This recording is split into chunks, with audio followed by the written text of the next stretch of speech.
December 7th, 3:45 p.m. So today I decided to record a quick video. Well, quick, we'll see how it goes. I'll divide this into 3 videos, which is basically an explanation or a short description of everybody I follow online, who I go to for news. I'm gonna make this video about who I go to for news and political content, basically my sources. I'm gonna start going more into the written. I've been listening to a lot of things online, mainly YouTube, just listening to a lot of different people, but I want to read more.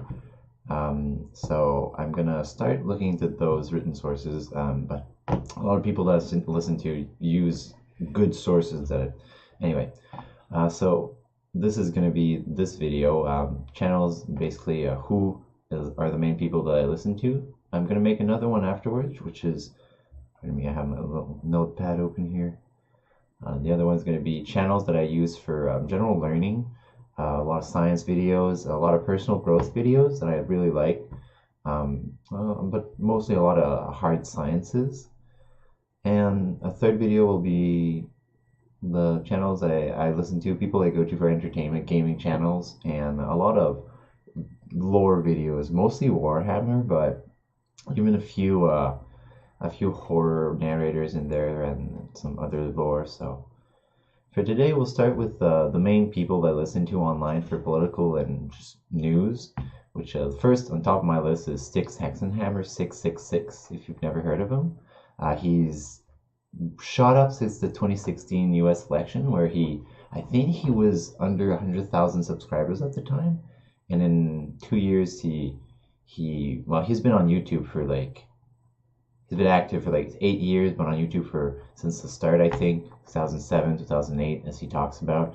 It's also really funny because we both could look kind of similar, which the long hair and kind of the anyway, a bit funny, but I met him, pretty much discovered him in 2015 September.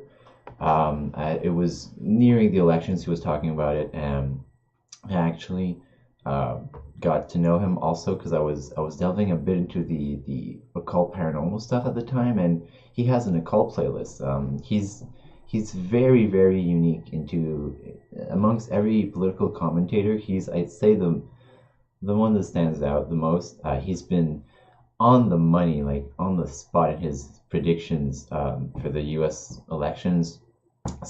Him and H.A. Goodman were pretty much the only ones saying at the start, before Super Tuesday, that Trump was going to win, and he won Super Tuesday, and then they were saying 100%. He's got it, well, not 100%, but close to it. So Styx Hexenhammer 666, and by the way, all of these news. All these people will be in the description. I'll put them in the description there, so you can have a look at them. Second person, which actually led me to Styx Hexenhammer 666, was Sargon of Akkad. So he's basically the person that really got me into political news and political thought of the current day. He's I think kind of the on the scene. The one that people most know when they think political commentator, probably because he's started to go into actual politics now. He's not elected or anything, but he's with them. He's gone to the UKIP in the United Kingdom to their meetings, and he's gone to the EU. I don't remember exactly for what, but he attended, and people know of him now. Oh no, he is a member of UKIP. Yeah, no, he's an actual member of UKIP now. That's right. He joined and knew the whole thing with Count Dankula and Paul Joseph Watson, which all joined the UKIP. That's right. Anyway, he has 2 main channels: Sargon of Akkad, which is his main one, which is a reference to the first emperor. I think the first emperor of Mesopotamia or something, an old emperor. And it has a secondary account where he shitposts and talks about off the cuff stuff, which is called The Thinkery, which is amazing. I know I mainly discovered this guy because of his early 2015 to 16 and a half, 17 early was anti-social justice W stuff mainly, which is hilarious. But now he's moved on more to actual political debates, which is even more awesome, honestly. So sargon of akkad, I highly recommend him. Third on my most watched for political news, Tim Pool. Also has another 2 accounts. One is Tim Pool, the other one is Tim Cast. He's an independent journalist and reporter and on the ground news reporter. He's amazing. He really gets in there, asks the tough questions, is where the protests are. Usually he's actually building his mobile studio right now as I'm speaking, but soon he'll be going around, and he has very, very good opinions. I think he's a leftist. He knows his biases though, so it makes his reporting very, very interesting, very honest, very raw. Tim Pool, and he's just a cool round dude. Like, he's honestly really down to earth. I really like him. Then we have H.A. Goodman. I actually don't know what H.A. stands for. It's probably Howard A. something Goodman. He's somebody that I started. Oh, by the way, I started following Tim Pool in 2017. H.A. Goodman, August 2018, not that long ago. But he, along with Styx Hexhammer, was actually correct for predicting the U.S. election and a couple of other things. You know, who would be elected up and down for which which states would go to who. And he's a longtime political analyst, kind of, and he's a columnist, a writer, he has books. He's really in there. He's got the pulse of things. He talks every day about what's going on, about the political system, of course, and world news too. And yeah, just a good news source, I find. A bit biased, but again, right now in a political climate, it's hard not to be biased. He could do a better job of admitting his biases, maybe, but like he hits on the left a lot. You know, everybody hits on the left a lot. You know, I like people to be a bit more constructive, maybe. Anyway, H.A. Goodman, pretty good guy. Then Philip DeFranco, probably everybody knows Philip DeFranco. He's like has a news show, kind of, Monday to Friday, and now he's even had even more content now. He's been going on for like 8 years on YouTube. He's just like really not mainstream. It's kind of weird to say, but he's mainstream YouTube, kind of, which is like alt media by itself. But he's very very reliable. Has an actual crew, and he's on time and on point. And pardon me, he's very good with his recognizing like what's going on in the story, not jumping to conclusions. I know a lot of journalists jump to conclusions nowadays, but he's pretty good on that. I've been watching him for the past 3-4 years on and off. Last year I've been every day almost. He's just a good, like, he's the guy to go to know in general what's going on today, or what went on today. Like, he'll tell you the general things. Lastly, in my most watched political is Alex Jones, which is I actually stopped since they banned him from since he's been depersoned. I've not gone to his website as often as I should have, but I want to keep going because first of all, he's hilarious. It's so funny, all the memes that come out of there. But second of all, he has pretty good points in there. You know, if you get through the hyperboles, you know, has good content. Yeah, if anybody doesn't know Alex Jones, he's been on the internet, has a site called infowars.com, sells merch to support himself. It's all independent. He's been depersoned by all the mainstream Silicon Valley stuff. It's fucking horrible. Like, he's actually been banned from like PayPal and Twitter, Facebook, you name it, everything, YouTube, Visa, you know, probably MasterCard. I mean, I don't know. At this point, probably everything, but he has his own website, and I don't know how. He probably has his own servers, and like he has his own merch that you can buy and support him. And he reports on people call him a conspiracy theorist. I think that's not really accurate. He's more of, well, no, he has a lot of conspiracy theories, honestly, yeah. But I don't know, Alex Jones. If you can see through the showmanship, he has good points. You know, he talks about chemicals in the water, you know, turning the frogs gay. He's talking about actual chemicals, you know, atrazine or something that actually don't quote me on that. That turns the frogs hermaphroditic or something like that. So he hyperbolizes it, but it's actually a thing. Now some other political channels. Those that I just talked about were the main ones. I'm gonna go through a few other ones that I watch so and so. Mostly because either they don't put out every single day like the YouTube algorithms demands to be on the #1 watch list nowadays, which sucks. But these guys are great still. One is called We Are Change by Lukadowski. We Are Change is really like, it's kind of like Tim Pool, but he's actually on the ground and he's always on the ground, I find. He's really in there. He's an independent journalist. He has a small team now. I think there are 2, 3, 4 guys. But sometimes they travel around often, go to like, they went to the US caravan. They were in, I think they were in Egypt. They went to the Charlottesville. No, they weren't in Charlottesville. No. I don't think they were in Charlottesville. But anyway, they're really good for if you have a big political upheaval. I think they were in Paris too. Like, want to know what's going on the ground, go there. They have a very personal connection with their audience. Next one here is Computing Forever. He's situated in Ireland. I met him through Sargon Akkad, through related videos, honestly. He's kind of a moderate conservative, leaning right, I'd say. But he's very against the progressive ideology that's coming out of the UK and Ireland, and everything changing to accept immigration. And he's a lot of his videos are nowadays are against the new policies changing in Ireland against immigration, and I support him in that. It's want to make your country, your country. I don't think mass immigration is the way to go. You want to keep it how it is.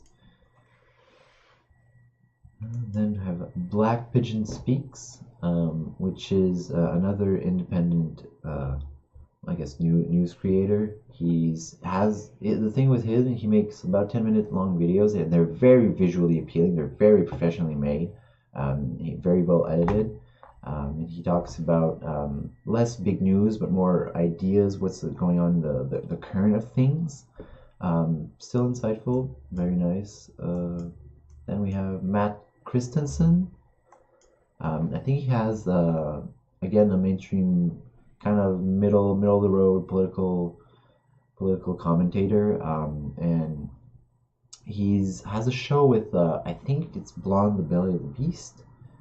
Anyway, I think it's Blonde. Let me confirm that.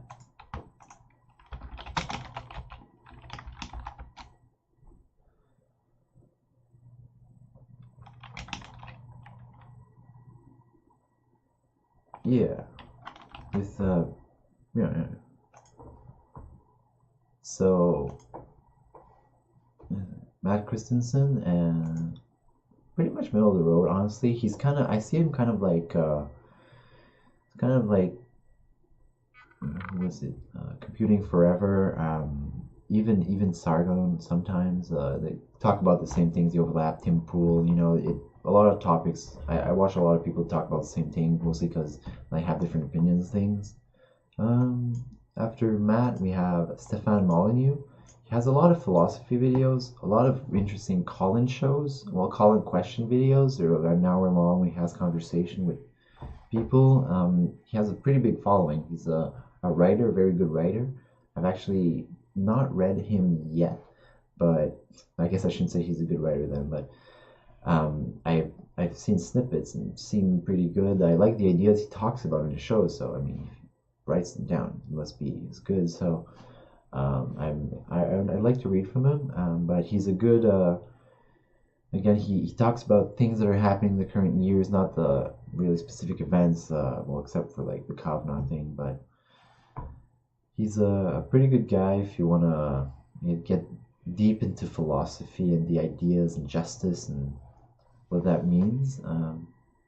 Next, we have DoctorRandomercam, which is a funny influencer. He's actually drunk most of the time in his videos. It's quite weird, but you know, he's a musician too. He's a pretty good musician. Makes funny songs. Has a lot of collaborations. Met him through Sargon also. That guy is connected. So DoctorRandomercam is pretty interesting. Again, political commentator. Mostly does diss videos, kind of. After him, we have Paul Joseph Watson. Very popular. I think he works for Infowars. He has his own YouTube channel, which is insanely popular. He makes kind of 5-minute bite-down videos, which kind of tug at the mainstream media, and they have a back and forth. I think that's why he's kind of popular. To him, we have Stephen Crowder, sorry. A Canadian-born, American-living political commentator in the United States. He's pretty brutal. He does undercover, like he sneaks in with his team into like Antifa and the stuff like that. He's pretty interesting if you want undercover journalism. He does a bit of that. He goes to a lot of universities and has open questions like I don't believe hate speech is a thing. Debate me. I believe there are two genders. Am I wrong? Like, and then he has people come over and talk about it. So he's not afraid to have a confrontation, and he deals with it pretty well. Very instructive. After him, we have James Allsup, right-wing, Trump-supporting guy. Pretty cut and clear. I think he's clear in what he says against immigration. He wants to keep America, America first, and yeah, I like to have views on both sides, so that's my conservative on my list. Then there's the Iconoclast, which does interesting videos. I'll read his own description of himself, actually. He calls himself a British nationalist, anti-EU, pro-nation state, anti-mass immigration, pro-personal responsibility, and bloody handsome to boot. So I haven't seen him yet. I don't know if that's true, but the other stuff seems pretty cool. Yeah, I say I'm with him for everything. I'm not British, obviously. Well, not obviously, but I'm not British, so I can't say I'm a nationalist for Britain. But I mean, I'm with anti-EU, pro-nation state. I think nation states are the foundations of societies. Then the next person, I have Vernaculis, a very well-spoken guy. He does in-depth analysis on literature. He did Hunter S. Thompson, I think, not too long ago. Well, a bit ago, and he's moved on to someone else, I think. But he does contemporary events. I think he's English, and I enjoy listening to him. Honestly, he's just very well-spoken, and feels nice to listen to him. Feels nice on the ears. Last in my strictly political is Wild Smile. I think this guy has a midnight show every 2-3 days, or every night maybe. It might be weekends, but that's pretty cool. He's my kind of temperament. He's very neutral, cool-headed. I like that. Again, he has about 5-10 minutes long videos, and then his long live streams or whatever they are. I've actually never been to them. So that's pretty cool. The next few ones are not strictly political channels.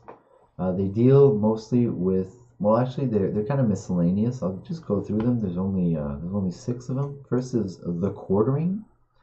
He has another account. What is that one? It's a Magic the Gathering account, but he talks about gaming news, gaming industry news, and political news as well. He also likes Magic the Gathering a lot. After him, V. He's where is he from? Fuck, I don't remember where he's from actually, but he's sorry V, if ever you watch this, but it's he's kind of a general commentary. He talks about anime, talks about gaming, talks about general news, politics. Yeah, I mean, it's pretty good. I like that. Very holistic. After him, It's a Gundam. Again, gaming news, And I think that's mostly it for It's a Gundam, which is like that, very specialistic. After him, Matt Jarbo, Mundane Matt, he was used to being called. I think he changed his username. I don't know why. I've actually stopped watching him for the last couple months, but he puts out a hell of a lot of content, like 5-6 videos per day, and he has a movie review channel. Seems to put out a lot of content, so if you like watching little 10-minute videos about stuff, it's pretty good. Second to last one, The Asian Capitalists. So they're two goofy Asian dudes who talk about the world and kind of philosoph about it. I don't know if that's a word, but you know what I mean.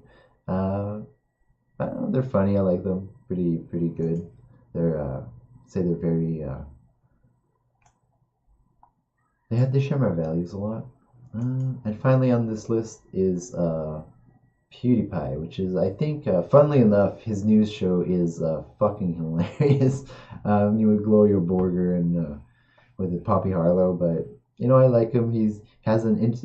Since he has such an interesting position, what he says is like resonates with a lot of people, and it just gives a different perspective from where he's at. You know, having been rung through with the mainstream media like they just destroyed him, severed his relationship with Disney. I mean, it's horrible what they did to him, but he actually came out better, and that's quite amazing. So I'm putting Pewdiepie on this list, but he's gonna be on my other list as well. I listened to him he has like so many meme shows right now, and like 4 or 5, and like this news show. So I mean, he's number one for a reason.